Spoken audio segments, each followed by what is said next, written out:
episode 252 of Magic the Amateuring. That's a podcast for Magic players who want to improve their game, learn more about the world of Magic, or become more involved in their Magic community. I'm one of your hosts. What? Just have a really weird time. Oh, just have a really weird time. We're working the kinks out on this opening. We're working it out. I messed it up, but guess what? You're going to have the weirdest time today. Do you remember last week when you forgot our episode number twice? Yeah, I did. And so this week I was like, I'm going to get it right. And I think you know what? did. I nailed it. Nice. Nice. 252. Woo! I'm one of your hosts, Megan. And I'm one of your hosts, Maria. And on today's show, a whole cavalcade of wonder is coming your way because there's lots of cool stuff happening in Magic right now. And we want to talk about it. I'm bursting at the seams. I'm like a water balloon that's been filled up with lava. And any moment, it's going to just burst. That would already be a rock. You're just describing a rock inside a balloon. I'm a rock inside a balloon. Magma. I'm filled with magma. But I'm just saying, like, okay, if you're above the surface, you're lava. And if you're in a balloon, you're going to have cooled off very quickly. So you'll just be rock. What if I'm standing at the side of a volcano and I have my balloon held open and it's flowing into it? Okay, then you have a couple of minutes. Okay, I have a couple of minutes before I turn into a rock inside this balloon, and I want to use those minutes to talk magic. What? Nothing. Nothing at all. Okay. Nothing. What? Nothing. Everything's normal. Everything's normal and fine. Everything's normal. We're also going to answer some questions from our mailbag. We're going to... I didn't even say the first thing we're going to do. But also... after... But also, we'll answer questions from our mailbag. I'm lava. Also, we're going to answer questions. We're gonna have a little bit of a throwback with a For the Noobs about the stack. Yeah. What else are we gonna talk about, Maria? We're gonna talk about Unstable because I am unbelievably excited for Unstable, and the set looks awesome, and we're gonna chat about it a little bit more. And another new set that's been making the rounds, Iconic Masters. Ooh. Can you hear that sound? We're gonna have an Iconic Masters flavor text theater. That's right. So get over and be a patron because those cards are going into the drawing. And we're going to talk a little bit about Iconic Masters because we haven't super touched on it a whole lot on the show. And it's a really fun set to draft and play. You went out and played it this weekend. I did. I have my deck right here in this box. I played Iconic Masters Sealed of all things. Wow. Yeah, talk about throwing down some dollars. It's not Big cheap. Spender. Not cheap, but it was very fun. And you were at Portland. I was. Standard happened, so we're going to talk a little bit about that. It did. Yeah, this show is jam-packed. Yep. You know, do you think at a jam factory when they load up a box with a bunch of new jam jars, they're like, oh, this box is jam-packed? I mean, they say it on their first day a couple of times. Yeah. And then they never say it again. They're like, we're done. The old hats just look at you and they just sigh. Glare. How dare you? But before we get into the meat of our show, we're going to tease you with some crackers. And those crackers are things like patreon.com/MTAcast. That's where to head to support our show. That's right. Thank you so much to everyone who is already a patron of the show. It means so much to us, and it keeps us able to do this show for you. Yeah, so if you want to become a patron, it's super easy. You just go over to that website and you can select, you get to choose how much you want to give every month, $1, $5, $3, $10. As little as $1 an episode goes a really long way when it's a lot of listeners pitching in. That's right. And you know, a lot of people pitching in makes the world go round. Many hands make small work, I think, is the saying. I was actually going to tell you about my theory about how people walking on the world is what makes it turn. Ooh, because enough people are walking at any given moment. Exactly. That theory does not hold up, but don't think about it. Listen, the way we keep the earth turning is by all walking. Do you think, this is what I think about sometimes, if everybody in the world jumped at the same time, would we knock ourselves out of orbit? No, because we'd all have to be on, we'd all have to be on one side of the earth. That's what I'm saying, right? The walking thing doesn't work because people are walking in different directions. What about this? What if all of the bugs on the earth ceased to exist at the same moment? That would be terrible. That would be very bad for us. I think we would actually, something would happen. Oh, God, yeah. Something terrible would happen, I'm sure. I mean, with the weight of the earth, like, and our orbit, because they're so heavy, that many bugs, that it would kind of mess up something. Maybe we would get pulled farther into the sun. Bugs, we need you. As much as we hate you, we need you. We need you, bugs. Anyway. I mean, we need them to not disappear. Yes. All at once. Accurate. If you would like us to not disappear, go to patreon.com/MTAcast and become a patron. Do you want your magic world to get knocked out of orbit? We didn't think so. Support our podcast. And a big thank you to the sponsor of the show, cardkingdom.com. If you want to help support the show by buying cards, go to cardkingdom.com/MTAcast. Hey, you were going to buy them anyway. Why not do it and show support for our show and our sponsor, Card Kingdom? Also, get the fastest shipping in the world. Yeah, absolutely. Fastest shipping. We tweet out cool tokens. You can say, hey, will you draw a token of this and put in my order? And they'll just do it. Do it. They'll do it. Unheard of. It's great. And they drew some nice little MTA headphones for somebody. It was Those were so really cute. I want that drawing of MTA headphones. I know. They were great. They were great. Maybe we should order something from Card Kingdom. Maybe we should. And be like, excuse me. Excuse me. I would like whichever person drew those headphones to also draw me those headphones. Those headphones. Again, please. But you've got to use our affiliate link, cardkingdom.com/MTAcast. Remember, you can ask for a Magic the Amateur Ink sticker in your order, and they will throw one in there, and then you can stick it on anything. You did not even hold that sticker in frame the first time. Stick it on your cat. Stick it on your butt. Stick it in your truck. Stick it in your fridge. And every time you want a snack, you'll remember. I thought at some point that was going to rhyme, and it just never did.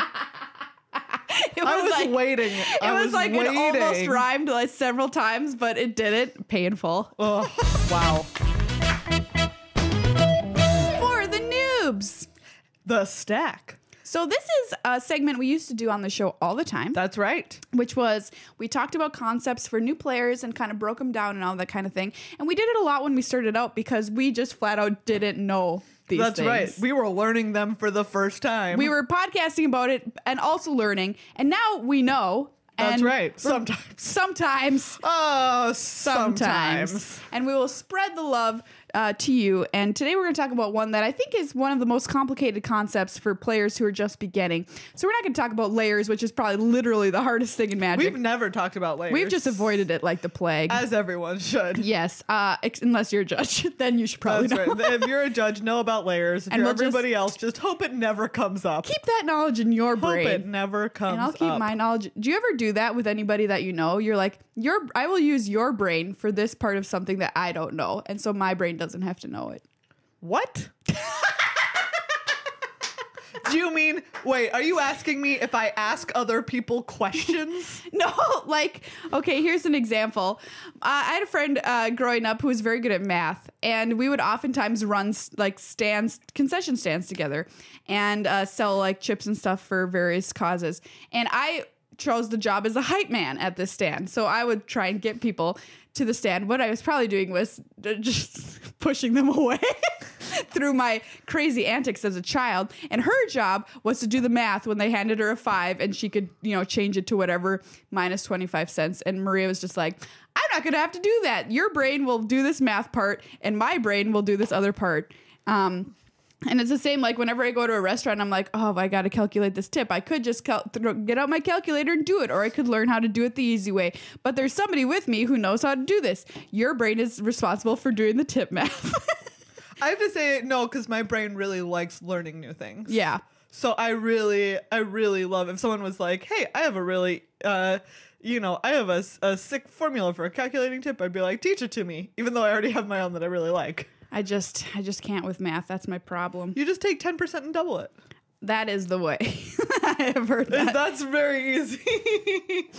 Well, I'll just keep my human brain in a jar that I bring with me to restaurants. If Maria's story tip math happened in today's world, her friend would be replaced by a calculator, and Maria would be working in that stand alone. And it would just be me being like, come and buy your Doritos. Come and buy your Doritos. I keep wanting this to resolve into some sort of song that I know, but it's not. No. I'm trying to go back in my brain to remember what the song was. Doritos, oh, Doritos. There we we go. There it is. There it is. Anyway, we're not going to talk to you about Dorito. We're talking about the stack. And even my Mathiverse brain can learn about the stack. And let's just give a basic, what is a stack? And I will represent it visually with booster packs. Okay, so the way the stack works is when you cast a spell from your hand, it does not just go, if it's a creature, it does not go just immediately onto the battlefield, for instance. No. Journey into Nyx is being cast. Hold on, I have actual card examples. Oh, okay. So we'll pretend wait, you can pretend it's the card I'm about to say. Pretend it is. So let's say that there's a creature already on the battlefield, right? Which is this post-it. So there's a creature on the battlefield, and you're going to cast a Pounce. Okay. So you tap your mana, and you cast Pounce, and Pounce goes what's called on the stack. And the stack works in a first in, last out manner, which means that before... Same as a club. That's how it works if you go clubbing? Yeah. Is that if you're the first person to arrive, you have to be the last person to leave? Wow. Yes. Same as a club. Okay, so this is Pounce, and I always so imagine it's on it the stack. floating in the air. Yeah, exactly. Or, yeah, so it's like, right, it's there. It has not yet resolved. It's just kinda you're hanging targeting out. one of your creatures, one of your opponents. And your opponent can say, like, it doesn't just resolve right away. Your opponent has a moment to interact. If there's a spell on the stack, the only things that can be cast are instants or things with flash. So you can't just cast anything. Like if something's on the stack, you can't cast a creature. The stack has to be empty for sorceries and creatures and all that Because sort of stuff. Creatures need room to get out onto the battlefield. And if That's the right. stack It's is like full, they can't trying do to crowd it. through a doorway. They're just too can't big do to it. crowd through the doorway, right? All right, so Pounce is on the stack, and your opponent's like, I have a response. I'm going to cast Depths of Desire, which is an instant that bounces a creature. So now, Depths of Desire is on the stack above Pounce. This is as And what they're trying to do is, right, they're trying to bounce your creature so the two of them don't fight. Yeah. Because you've already picked your targets for Pounce, and if your creature isn't there, the creatures can't fight. And you're like, okay, wait. In response to that, I'm going to cast Dive Down on my creature to give it hexproof so that you can't Depths of Desire it. So now your opponent's like, okay, like, right, there's nothing more that anybody's going to cast, and all this stuff is about to resolve. So the first thing that's going to resolve is the last spell that went in. It's that Dive Down. It's floating on top. Yep. So Oh, wait, goes, with the, which was the first one? Dive down? Okay. So dive down resolves, Boop. and your creature now has +0/+3 and hexproof. These other two are still floating in the air. Your opponent has Depths of Desire, right? And that's targeting your creature.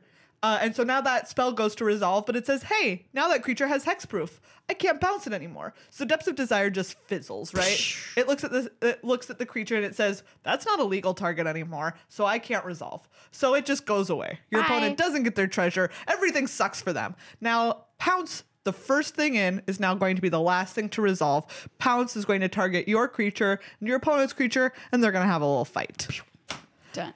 The stack. The stack. First in, last out is the most important thing to remember. Yeah. And you can let things resolve a little ways down and then cast something new on top of it. Say you had a dive down to give your thing hexproof. And your opponent's like, okay, they let the dive down resolve. They let the Depths of Desire fizzle. And then they see the Pounce is still going to resolve. They can cast another instant. Maybe they have Crash the Ramparts. Sure. And they're like, I'll Crash the Ramparts, my guy. Yeah. And so it's like, okay, now Pounce is still there. Crash goes on top. Crash will resolve. Pounce will resolve. Yeah. I think this is one of the best ways that Magic Online helped me out learning Magic. Absolutely. Because it it's actually visual. stacks them. Yeah, it visually stacks the cards that are attempting to resolve on top of each other. And so it just makes it a lot more intuitive. And if you're a visual learner, it can help you a lot.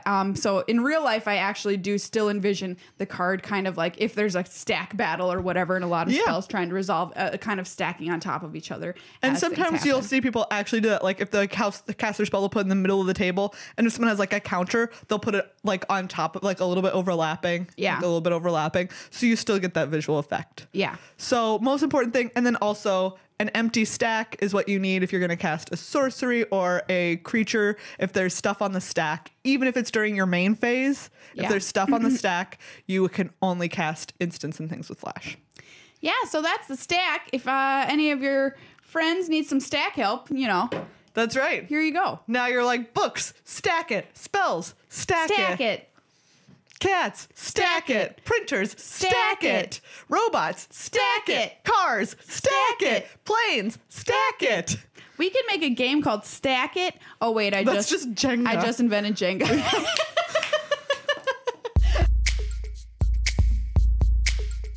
It's time for a quick journey into our mailbag. We've got some questions from people who are patrons of the show. If you're a patron, you can shoot us a message on Discord in the messages, I don't know, room. What is it called? Mail. Area? Wait, Patreon? That's just like a... Mailbag section. The messages section. So go into the mailbag section and put a question in, okay? That's how it works. Or you can email us on Patreon. I mean, it's just like a mailbag, right? Or Yeah. It's like a... I'm trying to remember It's a chat area. It's like an area. What do they call it? I'm sure it's called something. Anyway, our first question is, what is your favorite mechanic in Unstable? Ooh, we were just talking about this because we were looking at it beforehand, and I think that we're gonna share our favorite mechanic. Yeah. Because it's the creatures that combine. It's augment. For sure. 100%. Like augment is just so cool. It's so cool. I love when mechanics kind of force you to use your cards physically differently on the battlefield. That's why I really liked Bestow and that kind of thing. And so I really like Augment. And also, by the way, you can just make ridiculous creatures. It's so fun. I'm actually hopeful that this mechanic becomes a real thing.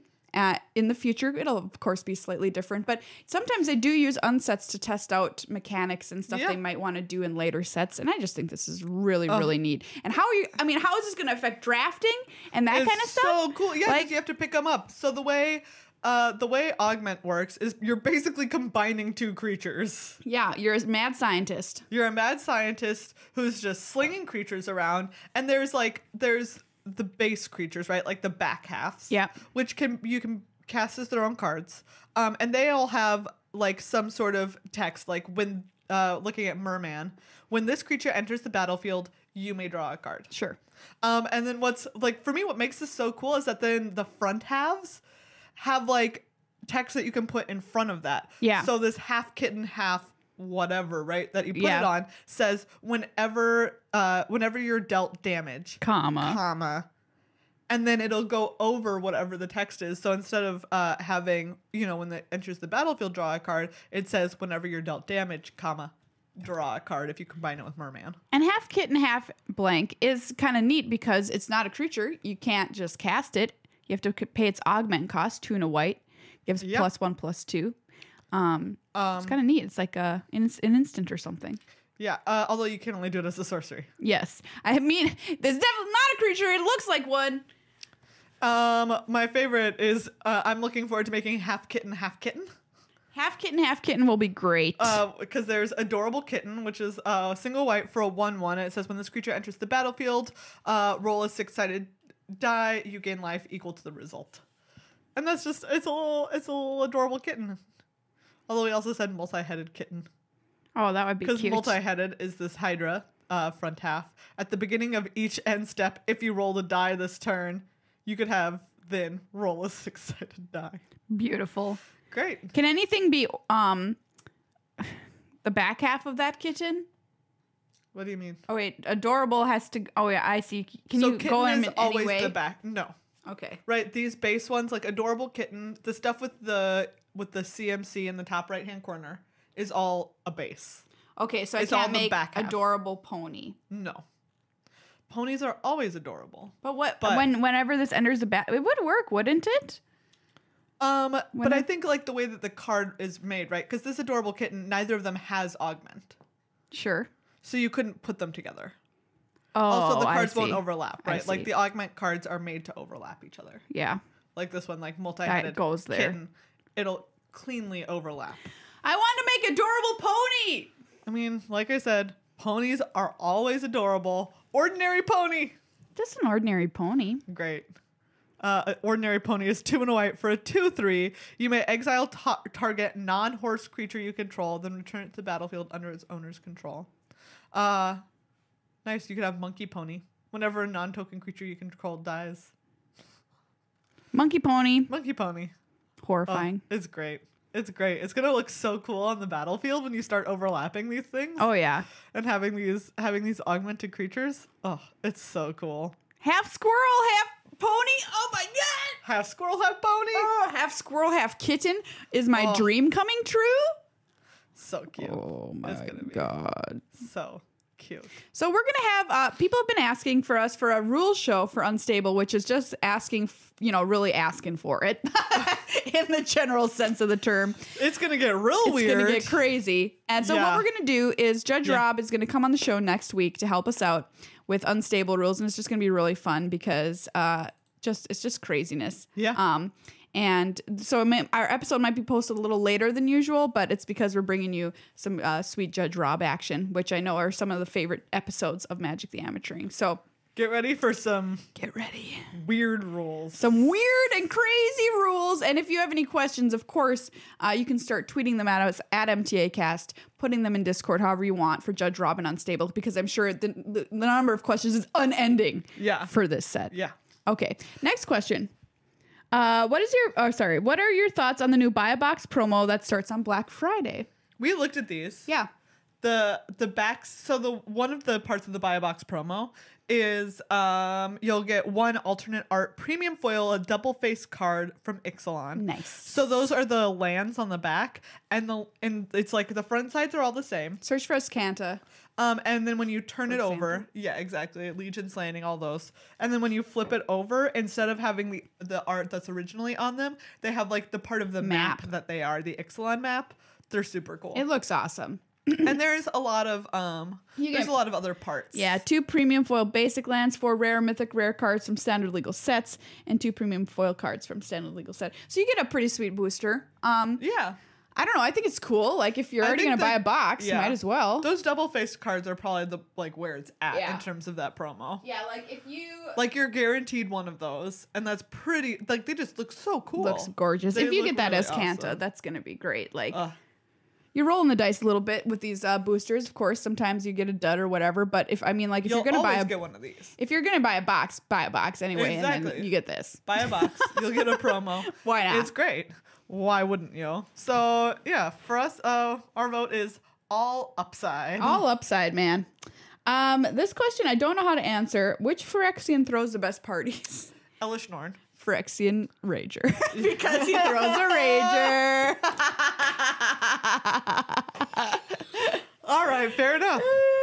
Elish Norn's party would be like, you walk in and then you just feel worse. I feel like it's like it would have to be like it's like the fanciest black tie gala. It'd be very fancy. Because Elish Norn already looks like they could be wearing like one of those really elaborate like Met gowns or whatever. Exactly. The one it's for the show. Which is the show where everybody wears the craziest stuff? That's the Met. The Met Gala? The Met Gala, yeah. Yeah. And I feel like also if I ever get invited, I'm just gonna go in full on Schnorn cosplay with like some like the whole like the headpiece and everything. All right, you heard it here first. If you have tickets to the Met Gala, contact Megan if you want to see Ella Schnorn on the red carpet.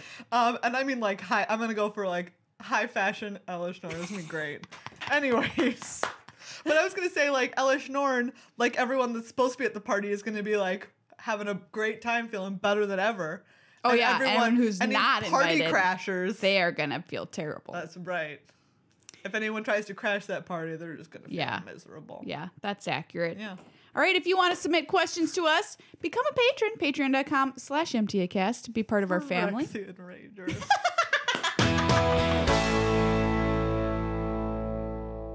All right, Maria. Yes. Luckily, we already talked about part of Unstable because there's so much to talk about. You could go on for 100 years. There's so much awesome happening. Can I say, though, one of my favorite cards that I've ever seen? Yeah, hit me. Animate Library. This card is incredible. I want this art. Yeah, this art is great. I'm going to go find a print of this. I'm going to find this artist's print shop. Whatever. And get this because I love it so much. It's just a bunch of books like made into this giant elemental creature. Anyways, animate library, 4 blue, enchantment aura, enchant your library. Enchanted library is an artifact creature on the battlefield with power and toughness, each equal to the number of cards in it. It's still a library. If enchanted library would leave the battlefield, exile animate library instead. Love it. Your entire So library great. is lumbering in to smash your opponent for quite a lot of damage. A lot.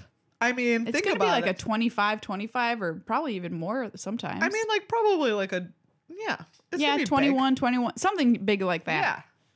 Yeah, it's gonna be great. I mean, like no matter what it is, it's big. It is big. 2020, and it's coming for you. Big, and you don't have to worry. Like if it gets killed, it's not gonna like all of a sudden you lost your library and it goes into the graveyard. That would be You bad. just lose the aura. It just becomes your library again. It's great. We were joking earlier about this card, Handy Dandy Clone Machine. Which That's right. That's great. is a great name. 3 mana for an artifact. 2 tap it. Create a 2/2 colorless homunculus creature token. It must be represented by a unique hand and 2 fingers at all times, or it ceases to exist. Wow. So you got to do that. You The got to whole like little time. finger guys. It's always there. Yeah. Boop. And if you try and like draw, if you tried to make 2, you have to be able to draw your card and hold your library or hold your hand. While also maintaining your little tutu. My little tutus. And this is kind of reminiscent of a card we saw spoiled actually today from the wizard himself, Nate Holt. And you have to, it's a 4/1 flyer, and it ceases to exist, or it leaves the battlefield or whatever, if your head stops touching the table. So like you could there could be a situation that exists where your head's on the table and your 2 hands are homunculuses. and you just look ridiculous. I love it. Great. I'm so excited. Maria, do you have a card that you've seen that you were just like, this is also great? Yeah, I want to talk about the Gimme 5 card, which where'd it people go? were tweeting at us because Obviously, we're all about those we're high all about fives. those high fives. It costs a single white mana for an instant. You gain 1 life for each person who high fives you in the next 30 seconds.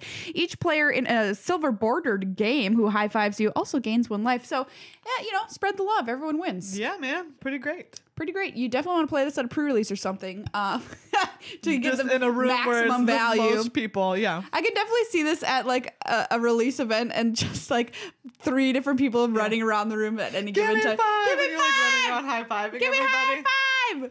Would you like to be Awesome. my 2/2 homunculus token? Sure. I'll come in. Yeah, fabulous. Love it. Nice. This is one I really like. Phoebe, Head of Sneak. 1 blue-black for a 2/3 legendary creature, human spy. Phoebe, Head of Sneak can't be blocked by creatures with flavor text. Yeah, there is a flavor text kind of sub theme here. There's another card that cares about it. Yeah. It's green. 2 blue-black. Phoebe permanently steals target creature's text box. Nice. So you can steal something's text, like, Give it to me. so that it does not have it anymore. Oh, like for instance. Oh, like you so could it takes take it away flying. from Yeah. them. Like the whole text box. Oh. So this creature, a Novella Mental, which also great, has flying and can block only creatures with flying. For instance, if you took that, Yeah. Phoebe would have flying. And so then Novella Mental would just be a 2/1. Yeah. The end. Would just be a 2/1. Oh, it's reading Jane Eyre. I know. I know. Cute. It is this is it. It is Jane Eyre. Oh, the that Novella is Mental is Jane Eyre. Yeah. It's Beautiful. pretty great. Oh, I remember seeing this one too. Masterful Ninja. Haste. Reveal Masterful Ninja from your hand. Masterful Ninja is on the battlefield and in your hand until end of turn. It's so good. Amazing. It's so good. Can you imagine if they tried to put this set online? Everything would melt. Just insanity. Oh, I mean, it's just gonna be so much fun. Yeah. Maria, Yes. speaking of how much fun it's gonna be, Yeah. we're gonna get a chance to play this We are. very, very soon. Yeah, we are going to be heading up to Canada to play in the pre-release with our friends at Loading Ready Run, and we'll be playing Unstable for the first time. That's right, you guys. Who else is gonna be there? Mark Rosewater. Mark freaking None Rosewater. other than Mark Rosewater and Wedge. And Wedge. Woo! We're so excited. From We're the so Manosaurs. excited. It's Yeah. gonna be just the greatest. What a great crew. And nobody loves Unsets more than Mark Rosewater. He That's loves right. these sets. He used to be a comedy writer on Roseanne.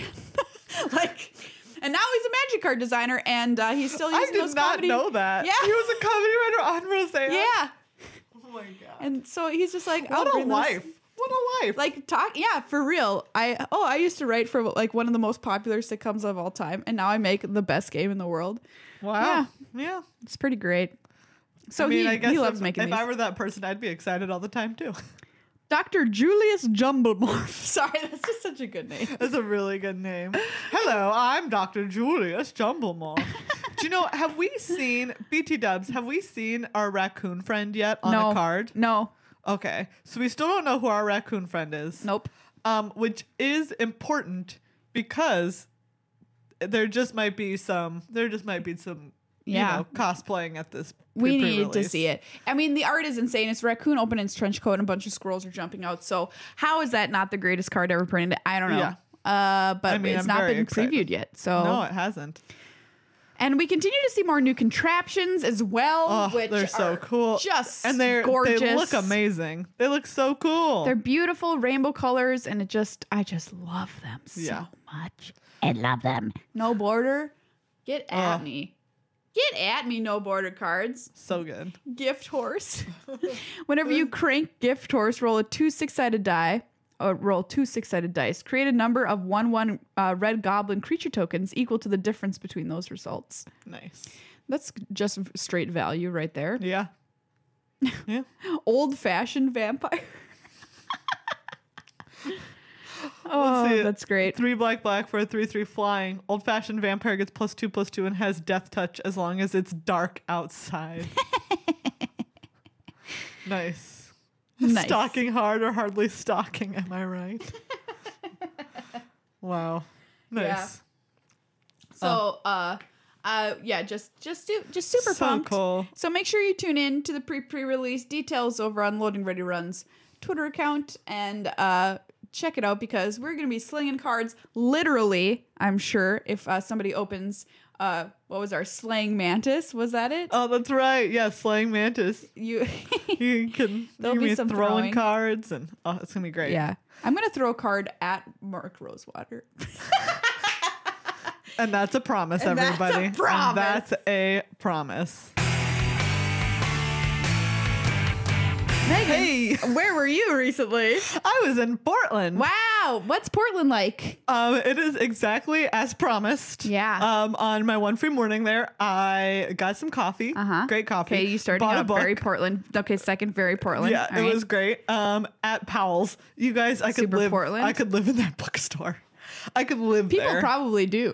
I mean, it's big enough. They probably just shoot Yeah. people out like, hey, I know you want to live here. Yeah. You can't live here. You could pull every day. You could pull a mixed up files Oh yeah, and for just sure. and just live in there. live there for absolutely. Like I was only there for like maybe 45 minutes, and I could have left with 20 books. oh yeah, There were so many books I wanted. I wanted all and of they them. just ship them straight Oh, to you, so there's God. no like, I mean, but like, checks and balances. but then you have to like leave them there. Like you just got those poor books, Yeah, that and is you have to true. leave them there. That's what I did So. last time. I was like, I just shipped myself a huge pile of books. I kept it reasonable. I bought one. Oh, Um, restraint. Yeah. So thank you. I'm very restrained. What was the next Portland activity you did? And then I saw a rainbow Okay, very after Portland. walking over a bridge. Very I walked Portland. over a giant bridge. I felt very brave because it was a giant industrial drawbridge. And that scares the F out of me. Megan, your Portland score is currently 8 out of 10. It's scary as shit, man. Yeah. Like giant drawbridges? Holy buckets. Ugh, no. But I walked over it and I felt very brave and I Was saw it a the bridge rainbow. that kind of goes like this? Yeah. Yeah. That's what a drawbridge is. It's a lift bridge that just goes up and down. Oh wait, this one was that then. It was a lift bridge. Yeah. It was scary. I did not want to be there. But just Were on you- the middle part. What if it went up? That's Maria. Like I'm not even on the bridge right now, but you say that to me and I feel a little bit of panic. It's okay. I grew up in Duluth where all our lives revolve around that lift bridge. Ugh. So that part was my less like, but you know what? I did it. There was a rainbow at the end. It was beautiful. Symbolic. And then I got caught in the rain because Wow, I 9 had out of left 10. in the morning. I'd left in the morning and was like, oh, it's so nice out. And then 20 minutes later, it was raining on me. Portland score 9 out of 10. Well done. Thank you. Well Thank done. you. So yeah, it was great. There's also magic happening. Yeah, there was also magic. Turns out. What I just described was literally my Monday morning. That's great. That's great. And then the rest of the time, do you know what I realized while I was there? Like, GP Portlands are always some of my favorites. Yeah, GP Portland's great. They're so much fun. One time we went to one and we teamed with Judge Rob. Yeah. That was awesome. Memories. I slowly fell off a chair at another GP Portland. Do you know what? That was the one with Judge Rob. Oh, is it that one? Okay. As I was there, like on Saturday morning, I was taking the photo for like the header image. And I stood on a chair to do it. And as I stood on it, because it was those foldy chairs, I thought of you. I thought of you. You slowly. stood on one? Yeah, I did. After what you saw happen to me? Yeah. Oh my God. I trust me. I slowly fell off a chair. Slowly fell? In Portland a few years ago. Maria did. It was... More like I fell into a chair. I fell into a folding chair. Because you stood on kind of like the back part of it. Where like if you stand on the part that's close to the back, then yeah, it's gonna fold onto itself. So I stood towards the front edge of it. I was taking a photo with a fan. Anyways, in my defense, but it was very, very painful. Yeah, my ankle was messed up for quite a while after that fall. It was for like a long time. We also went on a hike in Portland at a GP there. We did? Yeah, we sure did. We went up to the gardens. Oh, that's right. That was that same one. Yep. It was really pretty. Very nice. So anyways, yeah, GP Portlands are great. But so I was working this one. Standard. And there was standard happening. There was a lot of Teamer energy in Rami Nap Red. That's true. There was also some Sultai energy. There's a lot of energy in Rami Nap Red. There was a lot of energy running around this GP. I'm going to tell you how it is for reals. And there was too much for my liking. Probably for most people's liking. Yes. I think for everybody. But there were some very cool decks there. Yeah. And if you check out the day one and the highlights and the top moments, I put some of the cooler deck lists that didn't necessarily make it into the 9 through 16 deck lists. Okay. Like Chris Cat Pack Botello. Chris Cat Pack! Who was, Cat Pack was last year. And so this year he came and he was playing 4, Felidar Guardian. Oh, Guardian. Yeah. No, yeah. wait, not Guardian. Sovereign is the cat from a long time ago. What are That's you thinking right, Guardian. Wait, which one is it? The one that's right now. There's too many. Guardian is the Sahili one. Okay, you're right. Regal Caracal. Regal Caracal. Oh, there we go. I was like, am I thinking of this right? No. Regal, why? There's too many of those white cats. He had to play another cat deck because he had to run back those cats. He was playing 4 Regal Caracal on his main deck. Nice. It was great. It was super great. Anyways, so that's there.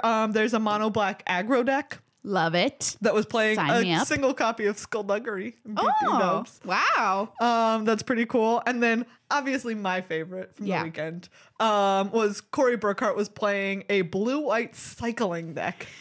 There were a couple of people there with this, and I just loved it. And I was like, Megan, does this deck play Torrential Gearhulk or something? And she's like, no. It doesn't. No creatures. It plays Drakehaven. It plays Drakehaven. Wow. That's how it wins. And it plays Abandoned Sarcophagus. What? So you can recast all those cards in your graveyard. It is beautiful. It's great. This deck does sound actually very cool. It's really cool. And Drakehaven's the win condition. Yeah. Oh, I guess you could beat him up with the sarcophagus. No, it's not a creature. What am I thinking of? You're thinking of Hollow One. Hollow One, yeah. Abandoned Sarcophagus just lets you cast all the stuff in your graveyard. But yeah, you just like cast some Drakehavens and get them. Nice. It's pretty cool. Yeah, and like a card that like got 15th. A card like Drakehaven, when you're in a format that is, not expecting. Yeah. It is couldn't be good. It's great. It's great. And then there's like a lot of it plays like Renewed Faith. Wow. Incredible. Yeah, that's cycling gain life card. And it was great. Yeah, I was all about that deck. Innovation's still happening. Still happening. Still a Brewer's Paradise out there. Exactly. And Shahar Shenhar took the whole tournament down. That's right. Playing, what was Shahar on? Was he on Teamer Energy? Yep. Barf. Sorry, Shahar. Nothing personal. I asked this question to Megan the other day.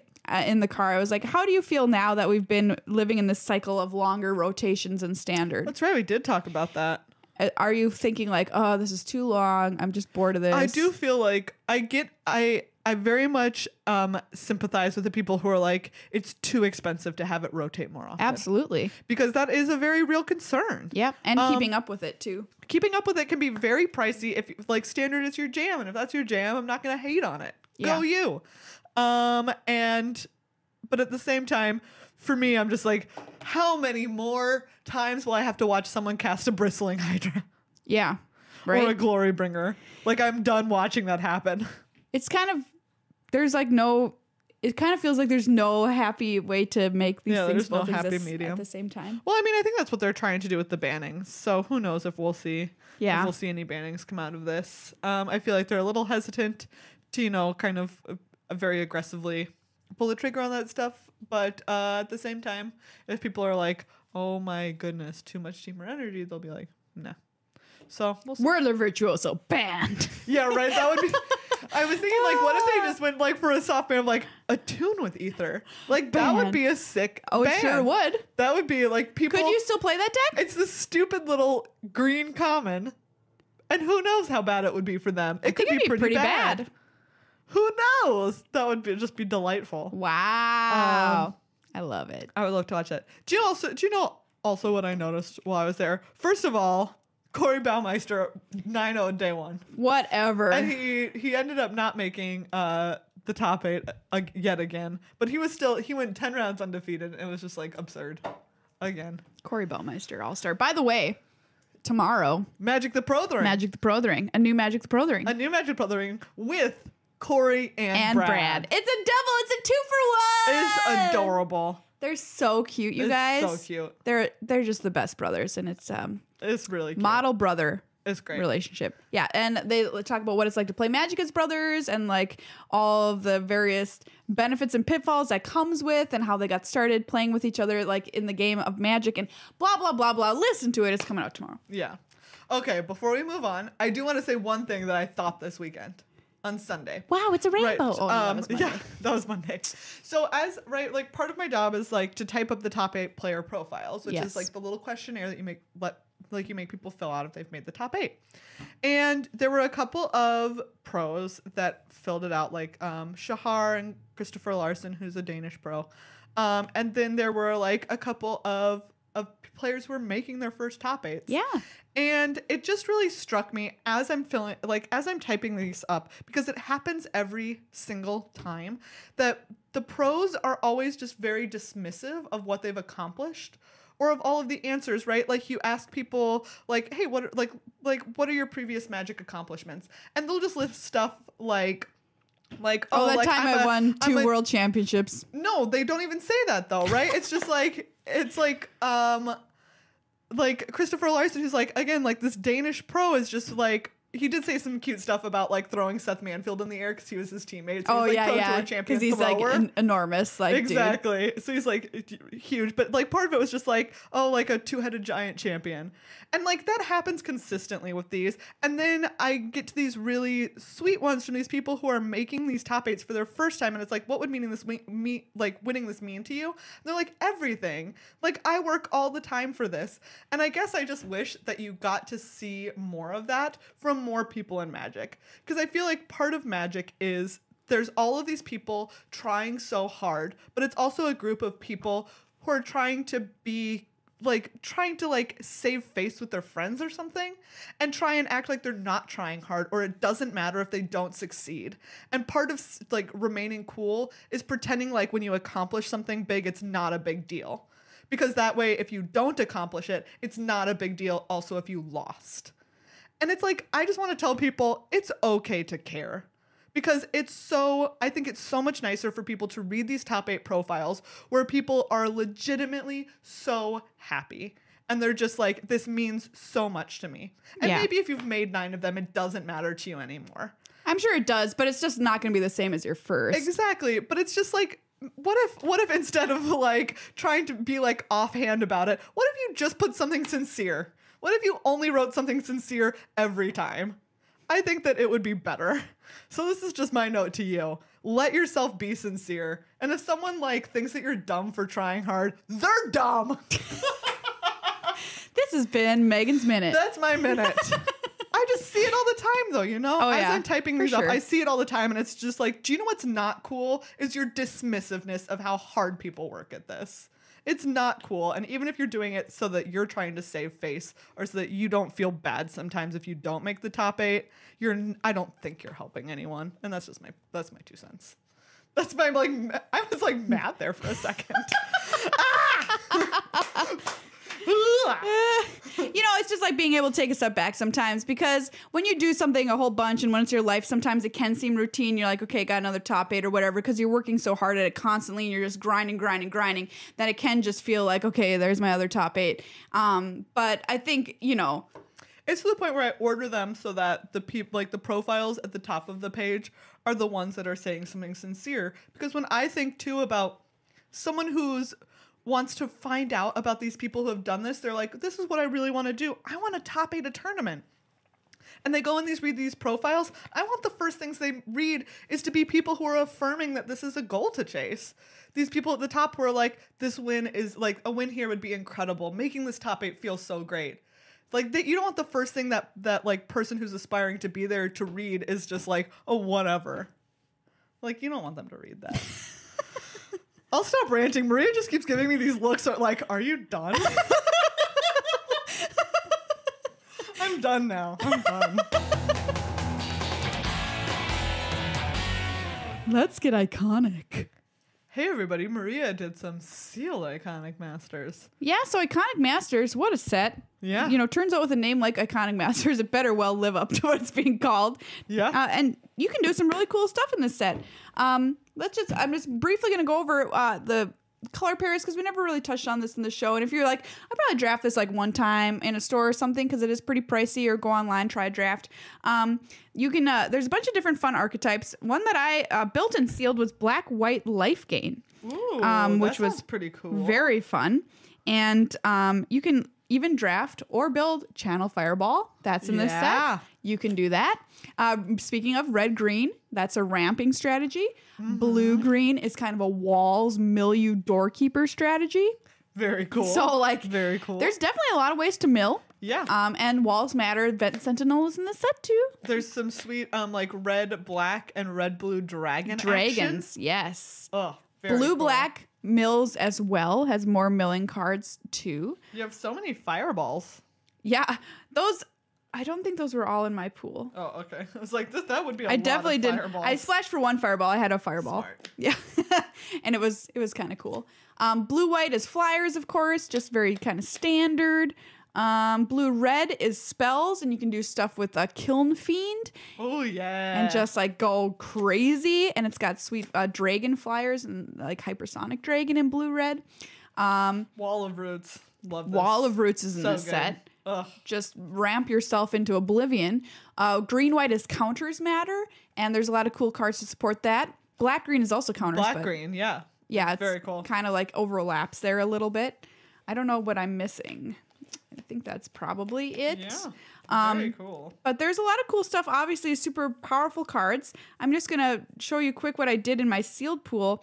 I had Abzan Battle Priest, which is very helpful if you're doing a counter strategy. It had a lot of good removal. Reeve Soul, a Blinding Mage, essentially kind of removal.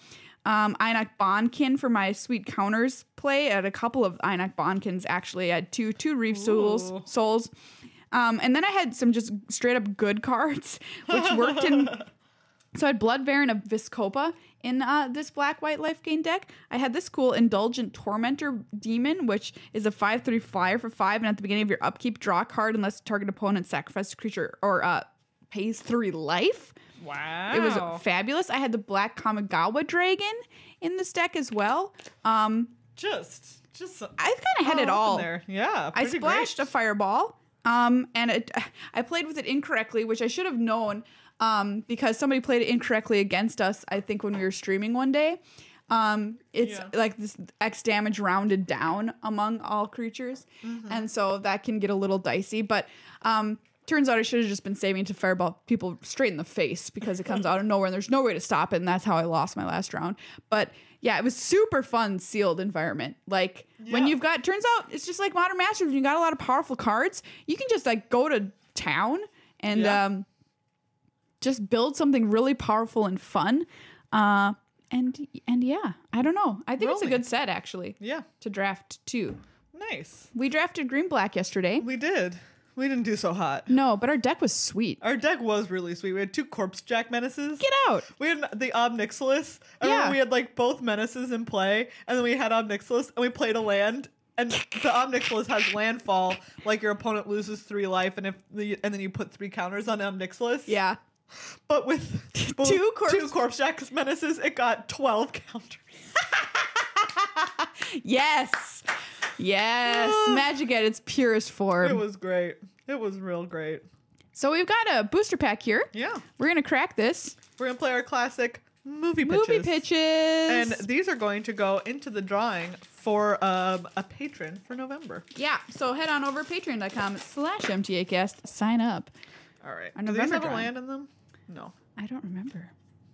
Do you need a spirit token? You've got one now. No, that's a card. Okay. All right. All right, here we go. All right. Let's make some movies. All right. This is a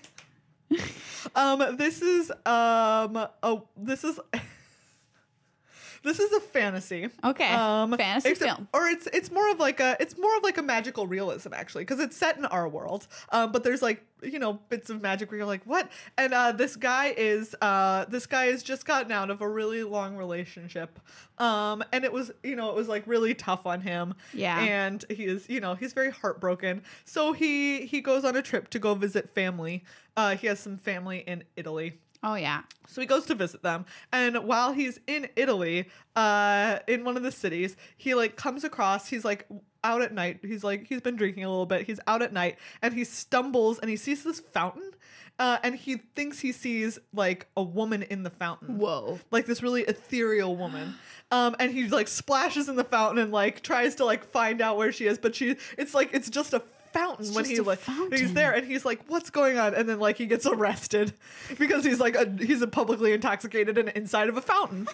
His family bails him out and they're like, we're really worried about you, and he's like, I saw a woman in this fountain. And so it's like this magical realism story of him like trying to find this beautiful woman that he thought he saw in a fountain, and it's called Radiant Fountain. Wow. Does he find her in the end? Was she real? You'll just have to watch the movie to find out. This movie is a spin-off from the Harry Potter universe. In one of the books, I just can't remember, there's a basilisk that he fights or something in some dungeon somewhere in Hogwarts, because that's a safe school. And so this is a movie about that basilisk family that goes on a revenge killing spree to try and find Harry Potter and make him pay for his crimes. And in the end, it's like the son of the basilisk triumphs and gets the revenge, and then realizes that it wasn't maybe what he was seeking for all along. Greater basilisk. That's dark fanfic. Yeah. Okay, so this one is like a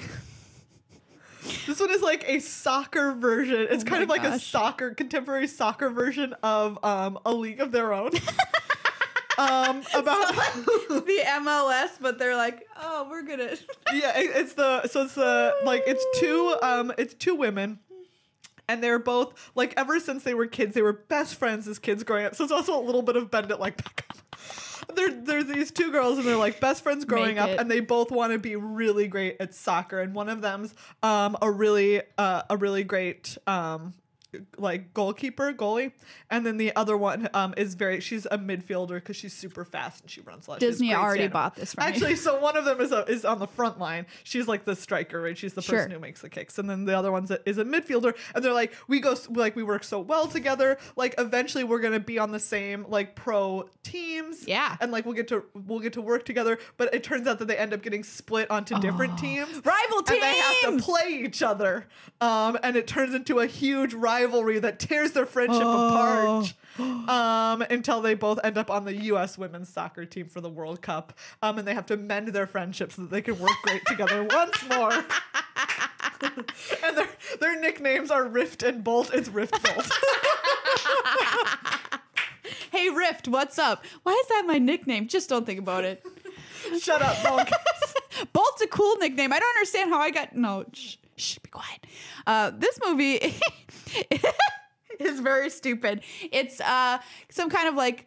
I don't know what to compare it to, but anyway, there is the Smithsonian, and there is the display of the first moon landing. So they've got the gear there, they've got the rocket ship, they've got the spacesuit, and the glove that held the first moon rock is kind of encased in like a glass case. Okay. And somebody, a thief, wants to come in and steal this cool space glove.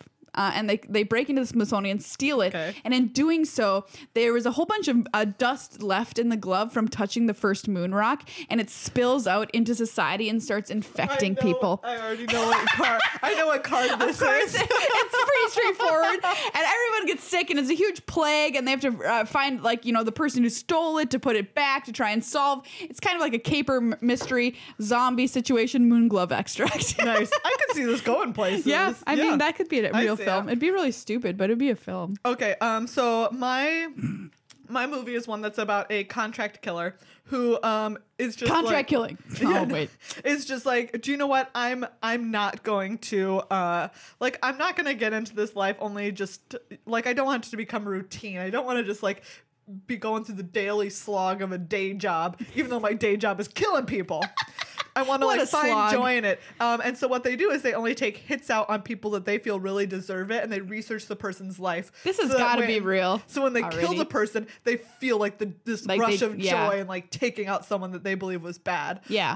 But eventually they find one person that on the surface looks like they're bad, but once they start investigating their life in order to like learn more and get that thrill, they find that like they're actually like secretly doing a lot of really good work, but they just believe in like keeping it quiet, that's like, it's not about telling people about it, it's just about doing good deeds.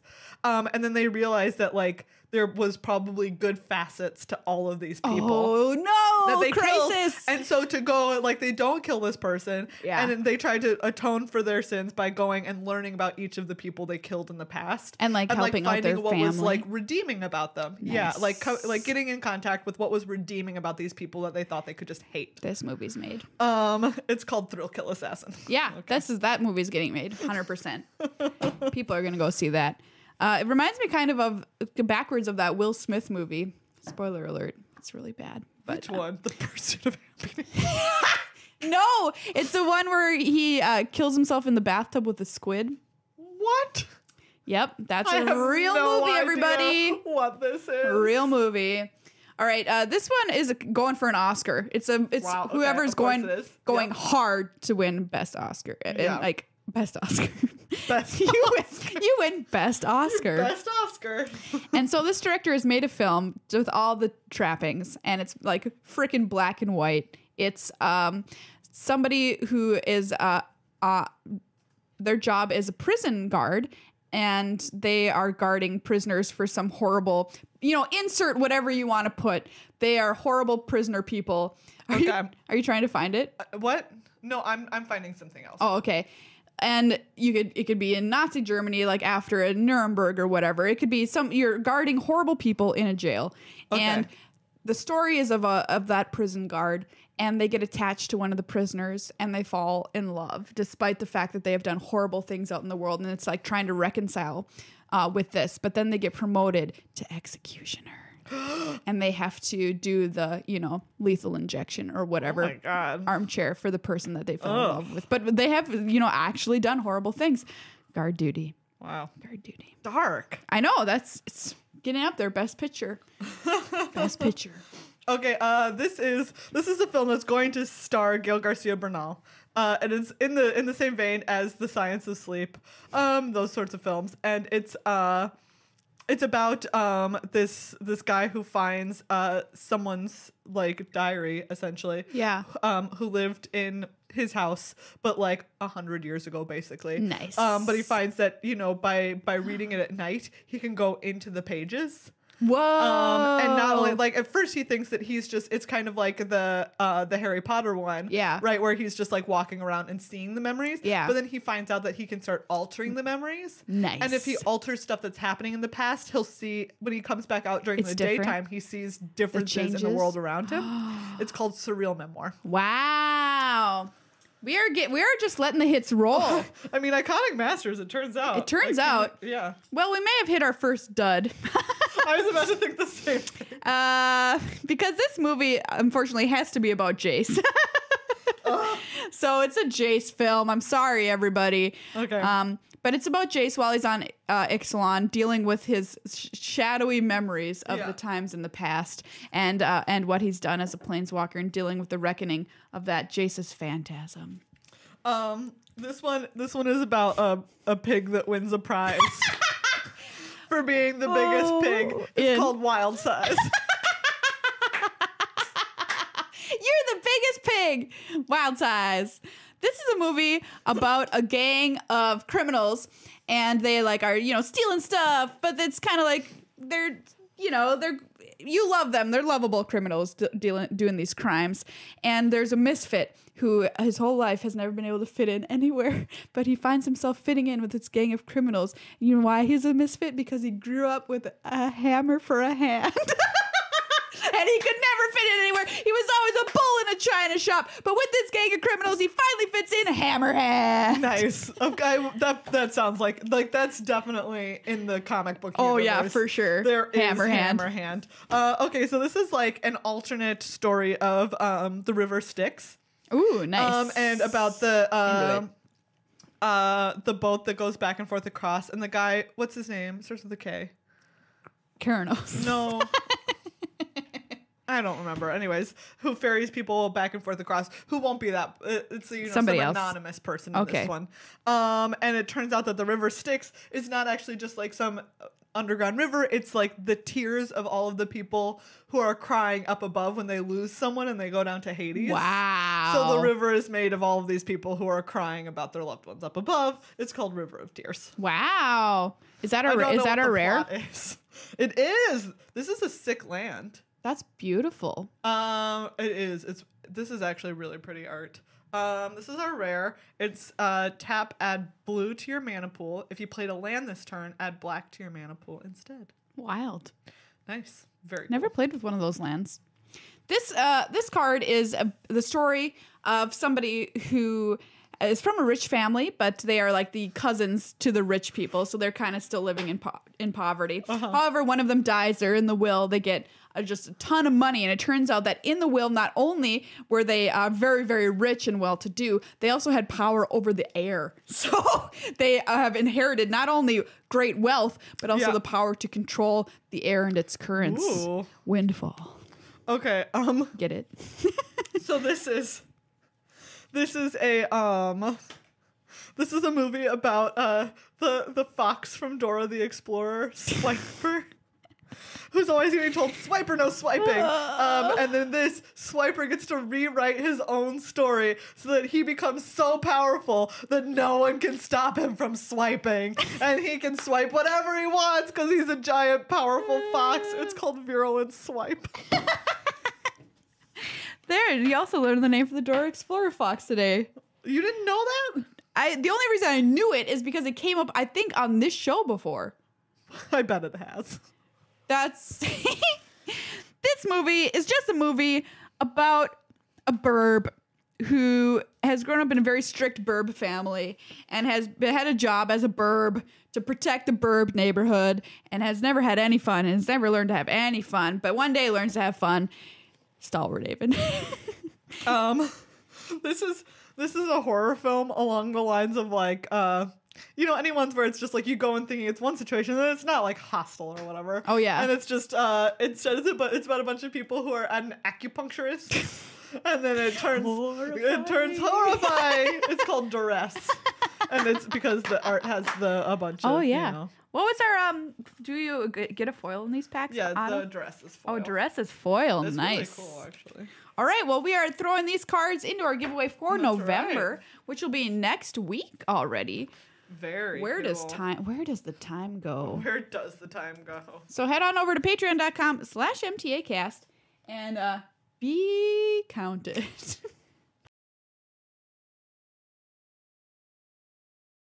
Well, everybody, that's this episode of Magic the Amateuring. I hope you had fun and you still have all your limbs after listening to this crazy action. That's right. Thank you once again to everyone who is a patron of the show. Patreon.com/MTAcast. We really do appreciate anything at all that you can do to help us keep making this show for you. And you know what? For all my ranting about GP Portland earlier, the nicest part of it was anyone who came up and said hi. Oh, yeah, absolutely. And said that they listened to the show. It's just like, it's the nicest feeling. Yeah. To know that there are people out there listening, because that's why we do it. I hate talking. We have these microphones but here. I do it for you. And we record it, and we just kind of put it out there for, cats everywhere or people to listen to. Exactly. Nobody could listen to it. It could be just that nobody was there, but you're there. You are there. You're the reason that it happens. Like, we could just be screaming into the void. Yeah. But no, instead of a void, we have wonderful humans. And, by the way, if you ever want to say hi to us in an event, try not to be nervous because we love saying hi to everybody. It's the best part. It's the best part. Absolutely. So thank you. Once again, thank you to our sponsor, Card Kingdom, cardkingdom.com/MTAcast, the fastest cards in the West. And the East. And the East. And they are in the West, though. And the part in the middle. That's kind of also. That actually, we've come up with so many slogans for that. The fastest cards in the West is it's just actually a really good one. Because they're in Seattle. Cardkingdom.com, the fastest cards in the West.